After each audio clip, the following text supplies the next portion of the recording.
Hola, ¿qué tal? ¿Cómo se encuentran? Bienvenidos a todos al canal Shenhan Forage. En el día de hoy quería hablar un temita que es bastante controversial, seguramente para muchos de los que están escuchando el presente audio material, y es la cuestión del sacrificio como tal, independientemente del aspecto del que se aborde.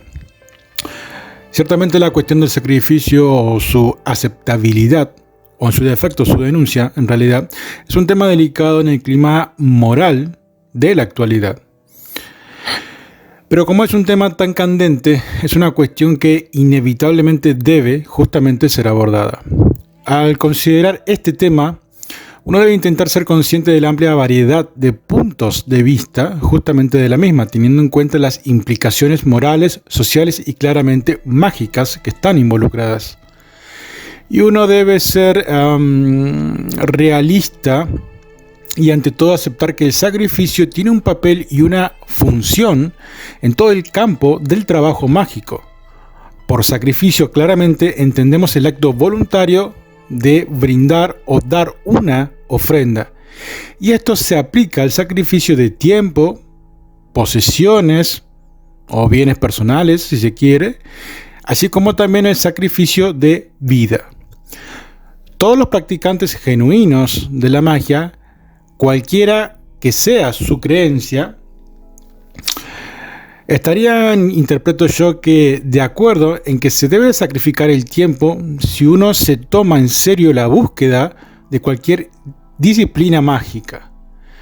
Esto también se aplica justamente a la ofrenda y devoción de los recursos y bienes personales del individuo en el transitar de este camino.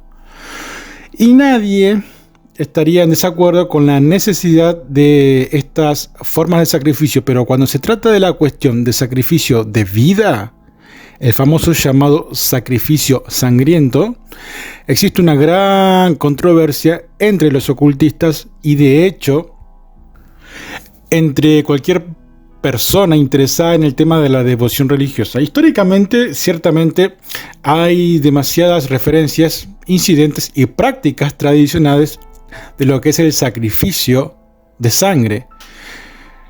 Para mencionarlas o aislarlas, si se quiere juzgar claramente de una descripción histórica básicamente precisa. Cada acto tiene su propia relevancia circunstancial y cultural que debe verse en su propio contexto en realidad. Y no desde algún púlpito moderno, si se quiere, de justicia propia moralista. La relevancia que tenemos de cuestionar es el papel de tales prácticas sacrificiales en la actualidad, ya sea que tengan o no un papel. ¿Podemos justificar la toma de vida de otro para nuestros propios fines? Si le preguntáramos a una autoridad de la ley rabínica, fíjense lo que les estoy diciendo, rabínica, dirían que sí, y justificaría tal sacrificio por su creencia de que su Dios ha considerado el sacrificio sangriento como una ofrenda aceptable. Sencillamente su fe es la única justificación requerida para dichas personas. Ahora bien, la misma justificación la daría también incluso, por ejemplo, un devoto hindú de Kali, o un vudú del vudú haitiano, por ejemplo, y distintas vertientes de culturas espirituales africanistas, claramente donde el pilar básico y fundamental es la inmolación animal. Y sin embargo, si le preguntáramos a la mayoría de los paganos, probablemente nos darían la misma respuesta que a la mayoría de los cristianos. Un no categórico. Su justificación sería que su Dios, los dioses, no se lo exigen, no necesitan ni aceptan tales ofrendas,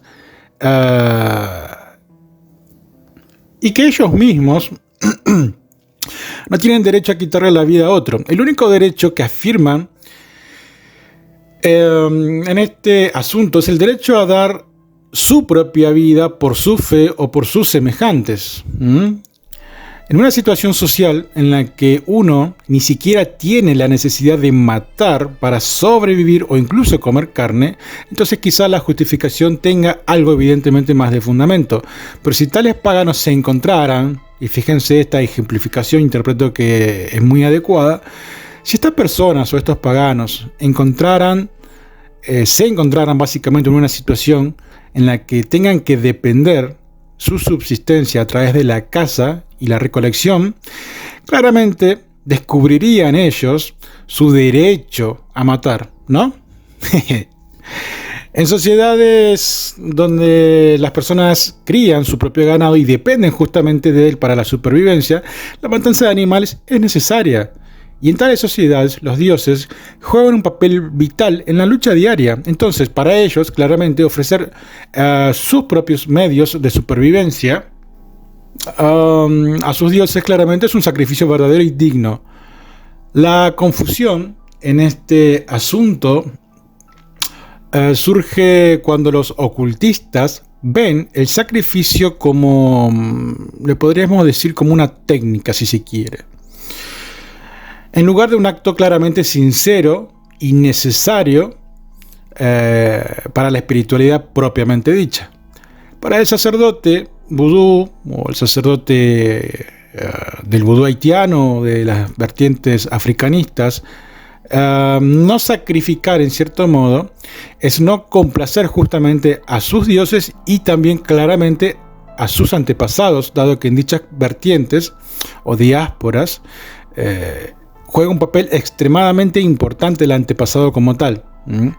Y justamente si no hay sacrificio y no complace, tampoco les permite, entre comillas o simbólicamente, vivir.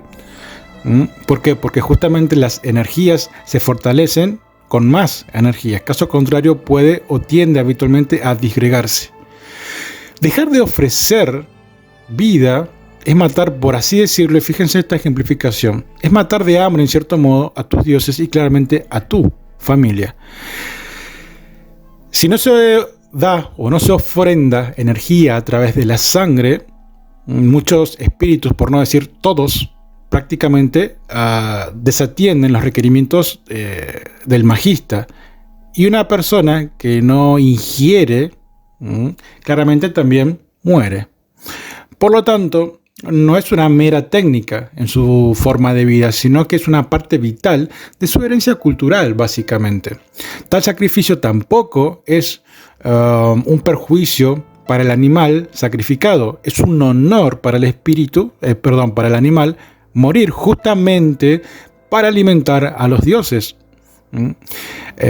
Y tampoco se desperdicia justamente la carne, ya que es consumida por la gente una vez que los dioses han absorbido la esencia o energía o prana, si se quiere, de la sangre propiamente dicha. Entonces, por lo cual, evidentemente, se tiene un fin mucho más altruista realizarlo de este modo y no algo un poco más mundano como es la mera subsistencia a través del consumo, ¿sí?, de las proteínas de esa materia. Básicamente para el mago, ¿sí?, de este siglo, la ofrenda de un animal específico a un dios o espíritu no se da bajo la misma presión exterior. Se otorga a partir de la creencia en algún principio técnica que establece que la liberación de fuerza vital conduce a la manifestación de la entidad evocada y conduce al logro de algún deseo o interés claramente por parte del practicante. Si el mago es de persuasión genuina, creyendo que su magia no es más que un mero pasatiempo o un viaje del ego, si se quiere, que lo glorifica a sí mismo, sino realmente una pasión que todo lo consume e indivisible de su vida, entonces quizás se aplica la misma justificación que la del verdadero sacerdote. Un punto de vista personal mío es que el cuerpo presente del mago es la suma de sus estados pasados de su propio ser, y por lo tanto su propia sangre es la sangre de todas las bestias que ha sido en algún pasado. Por lo tanto, ofrecer la propia sangre virtual es tan eficaz como la ofrenda de otro ser vivo. Algunos podrían pensar que esto es una especie de evasión intelectual, un intento básicamente de evitar el desagradable asunto justamente de la inmolación animal en un ritual. Sí, quizás, tal vez. Pero en una época en la que los magos no tienen excusa para la ignorancia o la falta de pensamiento sobre estos asuntos, siento que evidentemente es quizás la respuesta a la pregunta del sacrificio. Al menos la ofrenda de la propia sangre se siente genuinamente y es un verdadero sacrificio, una entrega de uno mismo justamente a los dioses. Claramente cada sistema tiene su propia praxis, ¿sí? Sus propias liturgias, sus propios dogmas, y claramente todos deben ser respetados, ¿sí? Aquel que ofrenda, aquel que no y demás. Pero en este caso estamos hablando de lo que es el famoso sacrificio sangriento, o el sacrificio de sangre. Y ciertamente este tema no ha desaparecido antes, no está desapareciendo ahora, y creería yo que nunca va a desaparecer. Y no sirve, desde mi punto de vista, de nada doblegarse bajo la presión moral de los padres paganos o convertirse en una víctima de la histeria de los medios, claramente, de difusión de escándalos, claramente. Cada uno de nosotros debe decidir lo que nosotros, como individuos y practicantes magistas, creemos que es correcto. Debemos nosotros justamente descubrir por nosotros mismos lo que nuestros dioses o espíritus o referentes o guías desean de nosotros. Sé consciente básicamente de que las acciones de un solo mago pueden reflejarse en todos nosotros, pero si los actos de tu fe muestran reverencia por la vida y por los vivos, entonces podés caminar tu camino con dignidad según tu propia visión. Por lo cual, no se objeta si quien realiza una inmolación animal hace bien o hace mal. Lo que digo es que también existe justamente el sacrificio sangriento o sanguíneo propio. ¿Se entiende? Ahora bien, respecto a esto seguramente voy a hablar con los suscriptores que tienen una membresía del canal y voy a dar ciertos tipos de ejemplificaciones que, según mi propia experiencia con casi 30 años en esto, me ha llevado justamente a hacer justamente un video de unos 10-15 minutos y es más que suficiente, ¿sí? Pero se van a llevar una opinión muy personal mía en relación justamente a todo esto que se está dialogando. Así que espero que este material sea escuchado y reescuchado una y varias veces para que justamente quede claro un tema tan controversial que desde mi punto de vista nunca va a desaparecer. Dicho lo dicho, espero que esto sea bastante reflexivo para todos y cada uno de los practicantes reales que están en cierto modo disfrutando del material del presente canal. Les agradezco un montón por escucharme. Gracias a todos y cada uno por estar allí. Y recuerden que más allá de que yo ame lo que hago, esto, también lo hago por ayudar también no solo a un tercero, sino claramente a mi hijo o a mi familia. Así que no solo lo hago por una devoción a lo espiritual, sino también quizás por una cuestión de necesidad más mundana, que es la brindar a mi familia un poquito más de ayuda para subsistir en este plano de existencia que hoy nos toca atravesar. Un gran abrazo para todos, muchísimas gracias por estar ahí y nada, nos estamos viendo o escuchando en este caso muy pronto. Mucha luz y bendiciones para todos y cada uno de ustedes y sus familias. Un abrazo.